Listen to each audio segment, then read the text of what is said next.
আসসালামু আলাইকুম রহমতুল্লাহি ওয়া বারাকাতুহু। আলহামদুলিল্লাহি রাব্বিল আলামিন ওয়াল আকিবাতু লিল মুত্তাকিন ওয়াসসালাতু ওয়াসসালামু আলা রাসূলিহিল কারীম ওয়া বা'দ। প্রিয় দর্শক, যে যেখান থেকে উপভোগ করছেন, প্রমিস গ্রুপ নিবেদিত পাওয়ার্ড বাই ইন্টি Queens Cafe, co sponsor Sakib Publications এবং সিলভার ডেভেলপার্স লিমিটেড। তো আজ আমরা প্রতিদিনের ন্যায় রমজানুল মুবারকের বিষয়ভিত্তিক আলোচনা উপস্থাপন করব। আর সেটি হচ্ছে, আমরা রমজানুল মুবারকে আমরা রমাদান রাখছি, সিয়াম সাধনা করছি। এর মধ্যে আমাদের অনেক কিছু রয়েছে, অনেক জানার রয়েছে, অনেকের জানার আছে বিভিন্ন প্রশ্ন, যেগুলো আমরা যদি আমাদের ইচ্ছে থাকে তাও অনেকেই আমরা মানে জানতে পারছি না। তো আজ আমরা ঠিক রমাদানুল মুবারকের যে একেবারে প্রয়োজনীয় মাসআলাগুলো যে আমরা রোজা রাখছি, এ বিষয় নিয়ে কথা বলবো ইনশাআল্লাহ তাআলা। যেহেতু আমাদের কাছে কিছু প্রশ্ন এসেছে, যে এই প্রশ্নগুলোর উত্তর আমরা ইনশাআল্লাহ দেওয়ার চেষ্টা করব আমাদের অতিথিদের কাছ থেকে। প্রিয় দর্শক, আমাদের মাঝে আজকের এই রমাদানুল মুবারকে যে প্রশ্নগুলো আসছে, প্রায় এখানে 20-30টা প্রশ্নের মতো এসছে। তো ইনশাআল্লাহ তাআলা ওই মেঘনা টিভির মাধ্যমে আমাদের প্রশ্নগুলো আমাদের সকলের খেদমতে উপস্থাপন করবেন। যিনি আমাদের আজকের আমন্ত্রিত অতিথি মহোদয়, বিশিষ্ট ইসলামী চিন্তাবিদ, মুফাসসিরে কোরআন, বিশিষ্ট মিডিয়া ব্যক্তিত্ব, ঐতিহ্যবাহী বরুড়া একবারিয়া আলিম মাদ্রাসার সম্মানিত সহকারী অধ্যাপক মোহতারাম মাওলানা মুফতি হাবিবুর রহমান আল ফরিদি মহোদয়, আসসালামু আলাইকুম ওয়া রাহমাতুল্লাহ। ওয়ালাইকুম আসসালাম ওয়া রাহমাতুল্লাহ। আপনাকে অসংখ্য ধন্যবাদ, শুকরিয়া জ্ঞাপন করছি, আপনি আমাদের আমন্ত্রণে সাড়া দিয়েছেন। তো আমাদের কাছে আমাদের যারা রোজা রেখেছেন, রমাদানুল মুবারক সিয়াম সাধনা করছেন, এমন কিছু প্রশ্ন আমাদের কাছে এসেছে। এই প্রশ্নগুলো উত্তর ইনশাআল্লাহ তাআলা আমরা আপনার মাধ্যমে কোরআন হাদিসের রেফারেন্স অনুযায়ী আমরা শুনবো ইনশাআল্লাহ তাআলা। তো এই প্রশ্নগুলো আমি পড়তে গেলে অনেকটা সময় লাগবে, এজন্য আপনার কাছে আমি দিয়ে দিলাম। আপনি এই প্রশ্নগুলোর উত্তরগুলো ইনশাআল্লাহ তাআলা আমাদের এই সংক্ষিপ্ত সময়ে আমরা উপস্থাপন করবো ইনশাআল্লাহ তাআলা। আলহামদুলিল্লাহ আলহামদুলিল্লাহ ওয়া কাফা ওয়া সালামুন আলা ইবাদিহিল্লাযিনা ইসতাফা, আম্মা বাদ। আল্লাহ তাআলার শুকরগুজার করছে, যিনি আমাদেরকে সুন্দর একটি প্রোগ্রামে অংশগ্রহণ করার তৌফিক দান করেছেন। মনিবের দরবারে শুকরগুজার হচ্ছে আলহামদুলিল্লাহ। আমরা আমাদের নবীর উপরে দরুদ পড়ে, যে নবীর উপরে একবার দরুদ পড়লে 10টা রহমত নাযিল হয়, হুত্তাত আনহু 800 খতিআত, 10টা গুনাহ মাফ হয়ে যায়, রুফিআত লাহু 800 দারাজা, 10টা মর্যাদা বৃদ্ধি পায়। আমরা আমাদের নবীর উপরে দরুদ পড়ি সাল্লাল্লাহু আলাইহি ওয়াসাল্লাম। তো যেহেতু পবিত্র রমজান মাস গুরুত্বপূর্ণ মাস, একটা নফল কাজ করলে মান তাকাররাবা ফি বিখাসলাতিন কানা কামান আদ্দা ফরিদাতান ফি মা সাওয়া, একটা নফল করলে ফরজের সমান সওয়াব হয়, সুবহানাল্লাহ। আমান আদ্দা ফরিদাতান, আর যে ব্যক্তি একটা ফরজ কাজ করবে, সাবঈনা ফরিদা, 70টি ফরজের সমান আল্লাহ তাআলা সওয়াব দিয়ে দিবেন, সুবহানাল্লাহ। জি, আল্লাহ তাআলা যে যে মর্যাদা রমজান মাসে রেখেছেন, এটা আসিয়ামু জুন্নাতুন, জাহান্নাম থেকে মুক্তির জন্য রোজা একটা ঢাল স্বরূপ হবে। তো এই জন্য রমজানের রোজাগুলো সঠিকভাবে রাখতে হবে। সঠিকভাবে রাখার জন্য যে মশলাগুলো আসছে, আমরা ইনশাআল্লাহ মশলাগুলো জবাব দেব। জি জি, যাতে আমাদের যেন রোজাটা সহি শুদ্ধ হয়। প্রথম প্রশ্ন হচ্ছে, রোজার নিয়ত মুখে করা জরুরি কিনা? না, রোজার নিয়ত মুখে করা জরুরি না। আপনার এটা আমার অন্তরের বিষয়। আমরা যে ভোর রাত্রে খেতে উঠি, কেন খাবো? আগামী দিন রোজা রাখবো, বাস, এটা আমার নিয়ত দিয়ে আমি খেয়েছি, রোজা হয়ে যাবে। যদি কেউ মুখে উচ্চারণ করেন, মুখে উচ্চারণ নবী সাল্লাল্লাহু আলাইহি ওয়াসাল্লাম করেন নাই। হাদিসে যদি নবী সাল্লাল্লাহু আলাইহি ওয়াসাল্লাম মুখে উচ্চারণ বলতেন, তাহলে হাদিসে আবার চলে আসতো। আর যেটা আমরা নাওয়াইতুন আসুম্মা গাদাম, আসলে এগুলো তো মানুষের কোনো আলেম তৈরি করেছে। নবী সাল্লাল্লাহু আলাইহি ওয়াসাল্লামের যদি করে থাকেন তাহলে তো গুনাহ, করে থেকে গুনাহ হবে না ডাইরেক্ট বলবো না, তবে এটা জরুরি না, করা প্রয়োজন নেই। জরুরি হচ্ছে আমার জি, নিয়ত, নিয়ত মনের এরাদা, ইচ্ছা। পরের প্রশ্ন যাবেন ইনশাআল্লাহ তাআলা। তারপরে সাহারি না খেলে রোজা হবে কিনা? সাহারি খাওয়াটা এটা সুন্নাহ, ঠিক আছে। সাহারি খাওয়া সুন্নাহ, বিনা কারণে সাহারি ছাড়া যাবে না। শহরে বারাকাত নবী বলেছেন, সাহারির মধ্যে অনেক বারাকাত আছে, এই জন্য আমরা সাহারি খাবো। আর যদি কোনো কারণে খেতে না পারে, রোজা হয়ে যাবে। তারপরে রোজা অবস্থায় কেউ যদি পশ্চিম আকাশে প্লেনে চলে, অনেক সময় দিন লম্বা হয়ে যায় আর দিন ছোট হয়ে যায়। পূর্ব আকাশে চললে দিন ছোট হয়ে যায়, পশ্চিম আকাশে চললে দিন লম্বা হয়ে যায়। বড় হয়ে যায়। হ্যাঁ, যখন এরকম 2-4 মিনিট হতে পারে লম্বা, যেহেতু পশ্চিম আকাশে প্লেনটা যখন চলবে তখন দেখা যায় ইফতারের সময় আছে আধা ঘন্টা, কিন্তু দেখা যায় প্লেনে চলা পশ্চিম আকাশ চলার কারণে 40 মিনিট হয়ে গেল। যেমন আরেকটু বেশিও হয়, যেমনটা এই রমাদান মোবারক অনেকে উমরা করতে যাচ্ছে। জি জি হ্যাঁ, এই যে আপনার এই দুপুরবেলা যখন তার হলো, এই এখান থেকে ফ্লাইট হলো, কিন্তু জি। ওখানে যাওয়ার পরে সে ইফতারটা কি বাংলাদেশ সময় করবে নাকি সে ওখানকার সময় হ্যাঁ, করবে? চমৎকার কথা। এখন সে ইফতার করবে ওখানকার সময়। চমৎকার, মানে ওই যে চাঁদ দেখার জি, উপর যে সেখানে সেখানে যাওয়ার পরে যদি এমন হয় যে সেখানে সময় অনুযায়ী করবে, বাংলাদেশ সময় করবে না, কারণ সূর্য ডোবার পর ইফতার করবে, যেহেতু সূর্য এখন দেখতেছে সে, এই কারণে সেখানে যাওয়ার পরে ইফতার করবে। সুবহানাল্লাহ। ঠিক আছে। এরপরের প্রশ্ন এরপরে আবার একটা কথা আছে, সেখানে যাওয়ার পরে দেখা যায় রোজা কমে গেল বা বেড়ে গেল। যেমন বাংলাদেশে আসলে রোজা বেড়ে যাবে, কারণ আমরা একদিন পরে শুরু করি। আর কেউ যদি সৌদি আরবে যায়, রোজা একটা কমে যাবে। কমে যাবে। রোজা একটা কমে গেলে আরেকটা রোজা কাজা করতে হবে। আর বাংলাদেশে যিনি আসলেন, আর বাংলাদেশে আসলে রোজা একটা বেড়ে গেলে এটা বাড়তি রাখতে হবে। ধরেন চমৎকার। সে সৌদি আরব থেকে আসছে, এখন সৌদি আরবে 2 দিন পরে ঈদ হইতো, কিন্তু বাংলাদেশে আসার পরে 3 দিন পরে ঈদ হয়েছে। এখন ওই যে একদিন বাড়ছে ওইটা রোজা রাখতে হবে। তার যদি রোজা 31টাও হয় তারপরে সে রাখবে, রোজা ভাঙবে না, যেহেতু সে এখন এই অবস্থা বাংলাদেশে আছে। না, এমনটা হয়েছে, আমি দেখলাম যে রমাদানের আগামী দিন ঈদ। জি হ্যাঁ, জি সে ওখান থেকে রওনা করেছেন। পথিমধ্যে তো তার ঈদের সালাত তো আর ইয়েতে হয় নাই, তো সে বাংলাদেশে এসছেন, সে দেখেন যে এখানে রমাদান, জি জি পরের দিন ঈদ, জি রোজা রাখবে সে। রোজা রাখবে। জি, তার রোজা তার হয়তো 30 অথবা 31 হ্যাঁ হয়ে যেটাই যাবে। হোক মানে অসুবিধা আল্লাহ নেই। সওয়াব দিয়ে হ্যাঁ, দিবেন। সে অবশ্যই তিনি নফল সওয়াব পাবে, পরবর্তী নফল সওয়াব পাবে বেশি হলে। আর যেহেতু চাঁদ দেখে ঈদ করবে, আমরা দেশে চাঁদ দেখে আমরা ঈদ করি, এই কারণে সে, এবং রাসূলের কথাই তো, যে চাঁদ দেখে জি তোমরা জি, রোজা রাখো, চাঁদ দেখে রোজা ভঙ্গ করো। জি, এই কারণে সে যেহেতু আমার দেশে চলে আসছে, এখন এই দেশের হুকুম অনুযায়ী উনি রোজাটা ইনশাআল্লাহ রাখবে। পর প্রশ্ন দেব। ভুলে কিছু খেয়ে ফেলে রোজা হবে কিনা? অসতর্কতা বশত খেয়ে ফেললে, আর অসতর্কতা বশত খেলে রোজা ভেঙে যাবে। ধরেন আপনি উজু করতেছেন, আপনি ইচ্ছাকৃত গড়গড়া করে ফেললেন, এখন দেখা যায় আপনার অসতর্কতার কারণে ভিতরে পানি চলে গেল, অথবা এমন জোরে পুকুরে ঝাঁপ দিয়ে পড়ছেন, পানি ঢুকে গেল, আপনাকে রোজাটা আবার রাখতে হবে। এই রোজা রাখবেন, যেহেতু আপনার অসতর্কতার কারণে পানি চলে গেছে পেটে, এই জন্য আপনাকে রোজা আরেকটা রাখতে হবে, কাজা হিসাবে এটা রাখতে হবে। আর অনিচ্ছাকৃত খেয়ে ফেললে, নবী সাল্লাল্লাহু আলাইহি ওয়াসাল্লাম বলেছেন, ইজা নাসিয়া ফাআকালা ওয়া শারিবা ফালিউতিম্মা সিয়ামাহু, কেউ যদি ভুলে খেয়ে ফেলে। অজান্তে ভুলেও খেয়ে ফেলে তাহলে রোজা পালন করবে। ফাইন্না আতআমাহুল্লাহ ওয়া শারাবাহু, তাকে আল্লাহ খাওয়াইছেন, আল্লাহ পান করাইছেন। সুবহানাল্লাহ। সুবহানাল্লাহ। অর্থাৎ ভুলে যদি কেউ পেট ভরেও খেয়ে ফেলে তার রোজা ভাঙবে না। হ্যাঁ, যখন মনে হবে তখনই খাবার বন্ধ করে দিবে, একদম বিরত বাস রাখবে। শেষ। আর যদি খাবারের পরে মনে হয়, অসুবিধা নাই, রোজা মাকরু হবে না।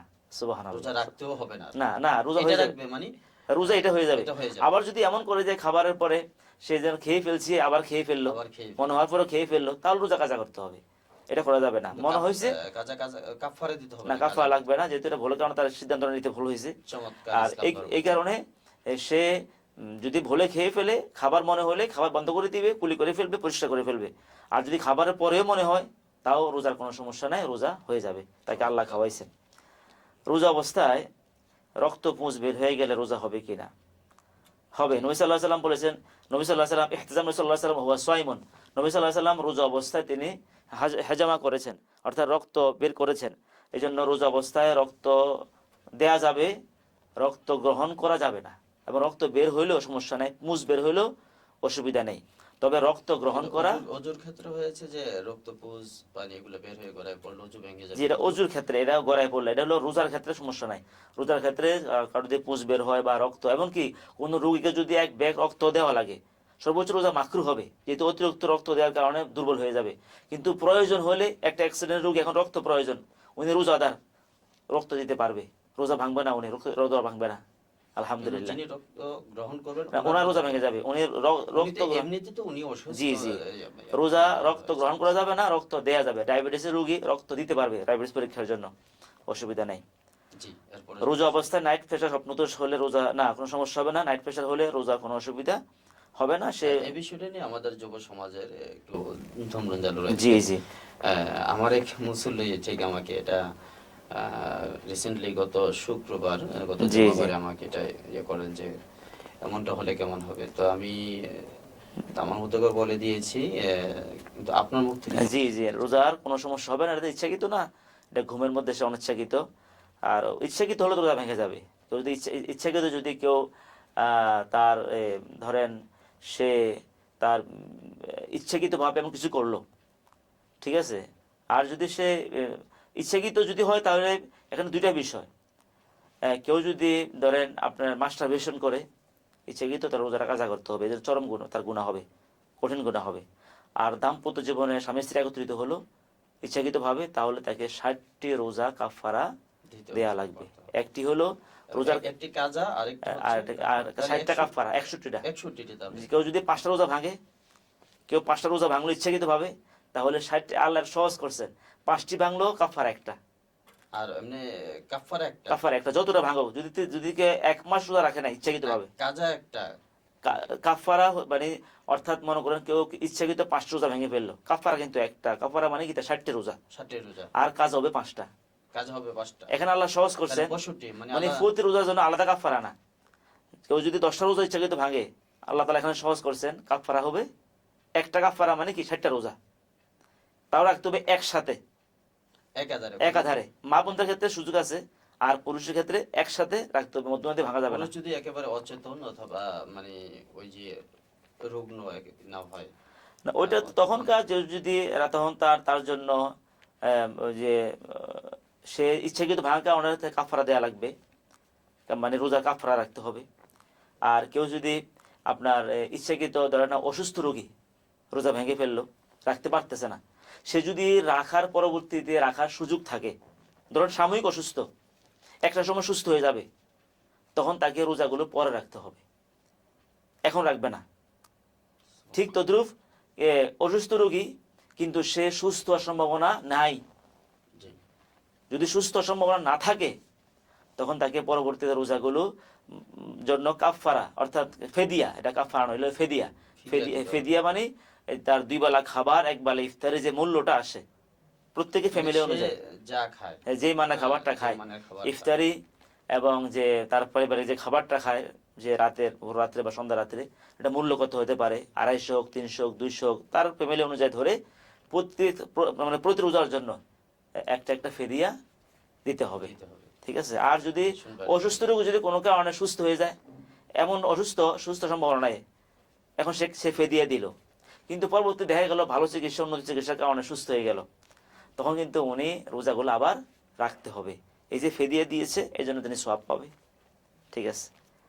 জি, এরপরের প্রশ্ন যাব। তারপরে প্রশ্ন আসছে, রোজা অবস্থায় ইনজেকশন, টিকা, ইনহেলার, অক্সিজেন মাস্ক এগুলা দেওয়া যাবে কিনা। এখানে অনেকগুলো এগুলো মেডিকেল সায়েন্সের গবেষণা। যেমন অনেকটা বিষয় আছে, যেমন আমার যেমন আজকের বিষয়টা বলি, আজকে জি আমার একটা ইনজেকশন নিতে হবে।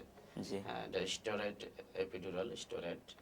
তো এই স্টেরয়েড ইনজেকশনের ক্ষেত্রে মানে একটু মশলা, সেটা আমারও প্রয়োজন। জি জি, এখন যেটা শক্তিবর্ধক নয়, খাবারের চাহিদা মিঠায় না, শক্তিবর্ধক না, যিনি মেডিসিন গবেষণা করে মেডিসিন নিয়ে উনি অবশ্যই বলতে পারবেন, বা যিনি ভালো ডাক্তার উনি বলতে পারবেন যে এই ইনজেকশনটা শক্তিবর্ধক কিনা, নাম্বার 1।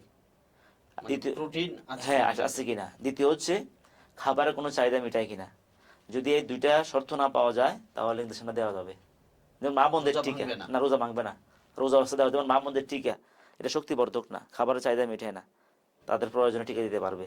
তদ্রুপ ইনসুলিন, ইনসুলিন এটাও মেডিকেল সায়েন্স যেটা বলেছেন শক্তিবর্ধক না, এবং খাবারের চাহিদা মিটায় না, এটা সুগার মানে সুগার লেভেলটাকে নিয়ন্ত্রণ রাখে, এই জন্য দেওয়া যাবে। ইনহেলার, ইনহেলারটা 2 রকম, যদি শুধু গ্যাস জাতীয় হয় দেওয়া যাবে, আর যেটা যে ক্যাপসুল চূর্ণ ওটা দেওয়া যাবে না, ক্যাপসুল চূর্ণ করে যেটা ওটা দেওয়া যাবে না। ওটাতে আর প্রোটিন হ্যাঁ এটা থাকে, আর এই জন্য যেটা শুধু গ্যাস, শুধু তার শ্বাস প্রশ্বাসের সহযোগিতা করে, ওটা দেওয়া যাবে। অক্সিজেন মাস্ক, অক্সিজেন মাস্ক দেওয়া যাবে, কারণ এটা খাবারের চাহিদা মেটে না, তার এটা শ্বাস প্রশ্বাসের উপকার করে, বেঁচে থাকার জন্য একটা ঠিক সহায়ক। আছে। বাজারে সাপোজের অয়েলমেন্ট যেটা, সাপোজের যেটা ওইটা একটু মতানৈক্য থাকলেও অধিকাংশ ইসলামী চিন্তাবিদগণ বলেছেন যে যেহেতু এটা খাবারের চাহিদা মিটায় না, এটা দেওয়া যাবে। এটা হয়তো তার জ্বরের হোক অথবা তার কোনো ব্যথার কারণে হোক, এটা যদি খাবারের চাহিদা মিটায় না, স্টোমাকে যায় না, এই জন্য এটাও দেওয়া যাবে, ঠিক আছে। হার্টের রোগী যে জিহ্বার নিচে একটা মেডিসিন রাখে, হ্যাঁ, হার্টের রোগীদের, এটা এটা স্টোমাকে যায় না, যেহেতু স্টোমাকে যায় না, এই জন্য এটাও রাখা যাবে। এটা কোনো খাবারের চাহিদা মিটায় না, শক্তিবর্ধক না, স্টোমাকেও যায় না। যে এরপরের প্রশ্ন শুনে আমরা আজকের এপিসোড শেষ করবো ইনশাআল্লাহ তাআলা। হ্যাঁ, আর বাকি প্রশ্নগুলো আমরা অন্য আরেকটি পর্ব আমরা করব, মানে প্রশ্ন পর্ব দুইটা হবে ইনশাআল্লাহ তাআলা। জি জি যে আরেকটি প্রশ্ন জি জি আমরা আরেকটি প্রশ্ন এখানে, রোজা অবস্থায় চোখে কানে নাকে ড্রপ দেওয়া যাবে কিনা? একদম একদম চোখে দেওয়া যাবে, যদি অনেকের আছে আবার চোখে দিলে পেটে মানে ভিতরে চলে যায়, যদি এমন সমস্যা হয় তারা দিবে না, বা হয়তো অল্প দিবে, সবার যায় না। যাদের চোখে ওষুধ দিলে ভিতরে যায় না সে দিতে পারবে, চোখে দেওয়া যাবে। তারপরে কানে, তো কানেও যদি কানের ছিদ্র না থাকে, যেমন অনেকে কানে যে ছিদ্র থাকে বা সমস্যা থাকে, তাহলে যদি ভিতরে না যায় দিতে পারবে, সবার যায় না। সরাসরি কানেতে দিলে তো যায় না, যায় না, তাহলে সুতরাং দেওয়া যাবে। তারপরে নাকে, নাকে দেওয়া যায়, নাকেটা দেওয়া যাবে না, যেহেতু নাকে দিলে সরাসরি চলে যায়। কিন্তু এমন সিভিয়ার প্রবলেম তার, হ্যাঁ, তার এটা দিতেই হবে, তার না হয় সে আরো অসুস্থ হয়ে যাবে, যদি সে তখন সে রোজা ভাঙা রোজা ভাঙার হুকুম তো আছে যদি সে অসুস্থ হয়ে থাকে। আর চোখে কানে, চোখে এবং কানে এটা দেওয়ার যদি সমস্যা না হয় দিতে পারবে ইনশাল্লাহ। যে আরেকটি বিষয় হচ্ছে আমাদের যেমন সুরমার বিষয়টা, যে সুরমা, হ্যাঁ সুরমা দেওয়া যাবে, সুরমা তেল বা এরকম বিভিন্ন যে ক্রিম, ক্রিম সুরমা তেল এগুলো দেওয়া যাবে, কোনো অসুবিধা নেই। আর পারফিউমের বিষয়টা একটু, পারফিউমটা দেওয়া যাবে, তবে যে আগরবাতির যে ধোঁয়া, ধোঁয়াটা ধোঁয়া নেওয়া যাবে না, তাহলে রোজা ইচ্ছাকৃত ধোঁয়া নিলে রোজা রাখতে হবে আবার।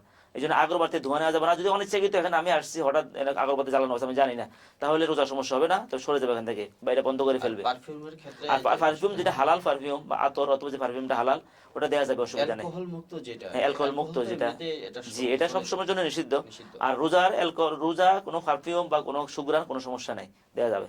কারণ এই বিষয়টা নিয়ে অনেকে একদম ধূম্রজালা জি রয়েছে যে জি আপনি আতর ইউজ করছেন, জি আপনি জি তো একজন আলেম মানুষ, আপনি কেন আপনি জি আতর জি আমাকে প্রশ্ন করা হয়েছে। তো আমি বললাম যে ভাই দেখেন, এই বিষয়টা আমি একজন অভিজ্ঞ আলেম থেকে আমি নিজে জেনে নিব আর কি। তো জি আপনার জি মধ্য থেকে জেনে নিলাম যে তাহলে যেই আপনার পারফিউমে অ্যালকোহল নেই জি জি নিশ্চিত, তাহলে ওই পারফিউম দেওয়া যাবে। ইনশাআল্লাহ। তো আজ আমরা এই পর্যন্ত থাকবো ইনশাআল্লাহ। আপনার এই পরের প্রশ্নগুলো আমরা অন্য একটা এপিসোডে, অন্য একটা পর্বে শুনবো ইনশাআল্লাহ তাআলা। প্রিয় দর্শক, আমরা এতক্ষণ পর্যন্ত উপভোগ করছিলাম যে আমাদের রহমতের রমজানের অনুষ্ঠান, মেঘনা টিভির অনন্য আয়োজন। আমাদের আজকের এই অনুষ্ঠান জুড়ে আমাদের মাঝে সহযোগী হিসাবে, টাইটেল স্পন্সর হিসেবে রয়েছিলেন প্রমিস গ্রুপ লিমিটেড। তারপরে আমাদের পাওয়ার্ড বাই হিসেবে রয়েছিলেন সাকিব পাবলিকেশনস। আর একটি বিষয় হচ্ছে কো স্পন্সর হিসাবে ছিলেন আমাদের মাঝে আমাদের আরো কিছু প্রতিষ্ঠান রয়েছেন, এর মধ্যে উল্লেখযোগ্য প্রতিষ্ঠান হয়ে রয়েছে আমাদের মাঝে সিলভার ডেভেলপার্স লিমিটেড। তো সকলের জন্য আমরা আমাদের উত্তরোত্তর মঙ্গল কামনা করে আমাদের আজকের এই প্রশ্নোত্তর পর্বের 1 নম্বর পর্ব আমরা এখানে শেষ করব। তবে শেষ করার পূর্বে আমরা সকলকে আমন্ত্রণ জানাবো ঠিক একই সময় একই চ্যানেলে আমাদের এই পরবর্তী প্রশ্নোত্তর পর্ব, দ্বিতীয় পর্ব ইনশাআল্লাহ তাআলা আমরা উপভোগ করব। তো ততক্ষণ পর্যন্ত আপনারা ভালো থাকুন, সুস্থ থাকুন। ফি আমরিল্লাহ। আসসালামু আলাইকুম ওয়া রাহমাতুল্লাহ।